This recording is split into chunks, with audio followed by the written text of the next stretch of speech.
बालेनको जादु नेपालमा ओइरियो 30 अर्बको विदेशी लगानी। बालेनलाई सफल बनाउन विश्वकै धनीहरू तयार, अब नेपालमै खुल्नेछन् हजारौं उद्योग।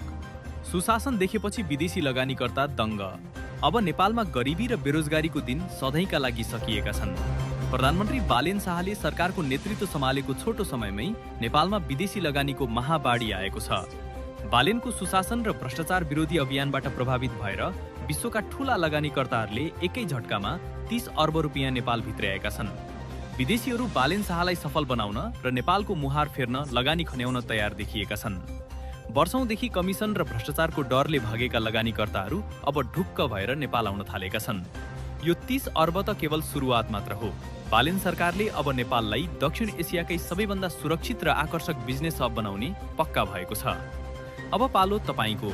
बालेन सरकार बनेसँगै 30 अर्ब लगानी भित्रिनुलाई तपाईँ 100 मा कति नम्बर दिनुहुन्छ?